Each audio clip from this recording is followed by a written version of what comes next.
participation. They became a Title I A+ reading school, and they've stayed that way over a decade. It is possible to get those children reading at a 3rd grade level. In middle grades, we need to start teaching life skills and business skills.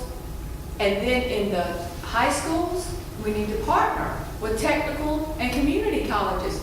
I'm sure you're aware that's where a lot of the jobs are. Now, you're in the academic areas, and there are jobs there too, but there are more jobs for technical and community colleges. We need to have 2 options for a Georgia public school. When you graduate, and you should graduate, and we make it so you can graduate, you can either earn or learn. You go into a job because we've given you the skills you need, and we help place you into a job.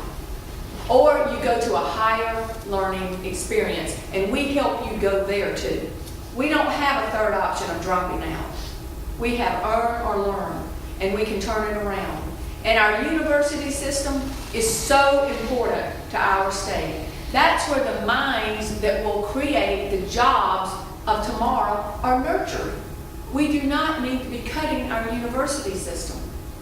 But we just have leadership that does not value education at all.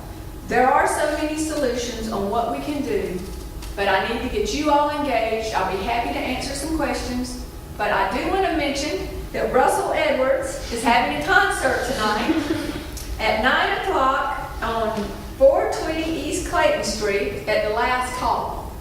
So that sounds to me like you might have to be 21 to go. No. No, you don't? Okay. Yay for Russell. I'm so proud of him. But I love Russell. I really do. And I hope you'll get behind Russell and help him as much as possible. And I appreciate you for having me here tonight. This is a great opportunity because I know college students will get out and work. And y'all need to get fired up and work.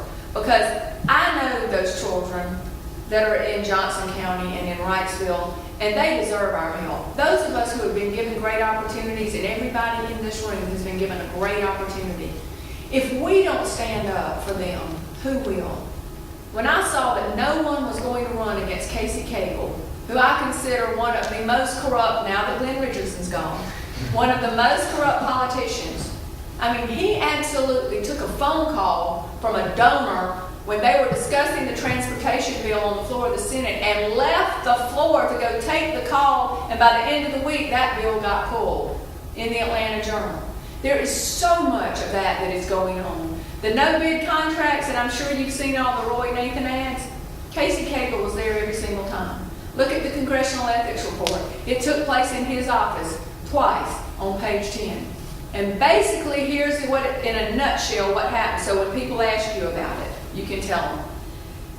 Bart Graham, our revenue commissioner, found out Nathan Deal was getting a no-bid contract for a program that wasn't even doing what it was designed to do. He knew it was wasting taxes and he wanted to stop it. Now, the only reason we know this is because Nathan used his congressional email, so we found out about it. Nathan, now you could technically say, as a businessman, was just using his influence. Okay? Doesn't work unless you've got a politician that gets used on them. And that's where Casey came into play. Casey Cagle called Bart Graham into the office when they found out what Bart was up to and made it very clear, according to Bart, that they were not interested in him shutting that down. Casey Cagle went ahead and made sure that money for that no-bid contract got put into the budget. Now, tax dollars we need for education.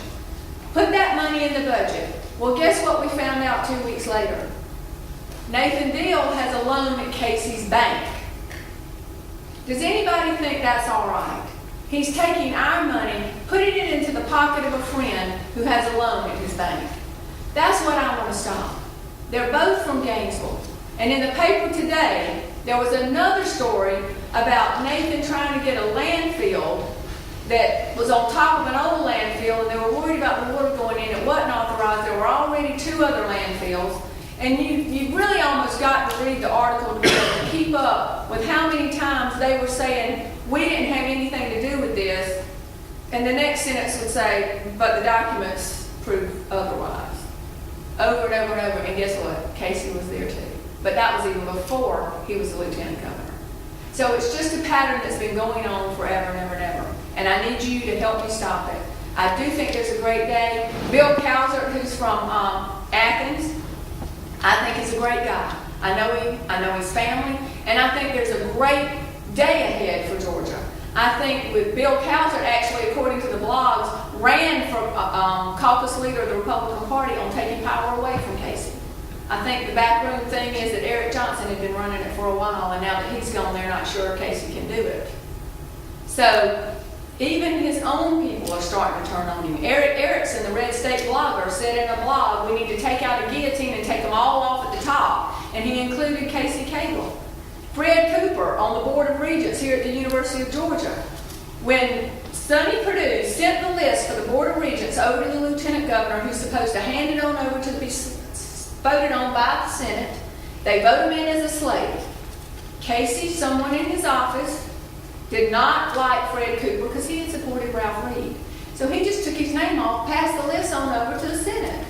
They voted all in, they thought. So Fred Cooper comes over here and is voting on the Board of Regents. It puts all of those votes into jeopardy because he wasn't really appointed. That's what we need to stop. I got lucky on that because Fred Cooper used to be the head of the Republican Party. So you have to know he's upset.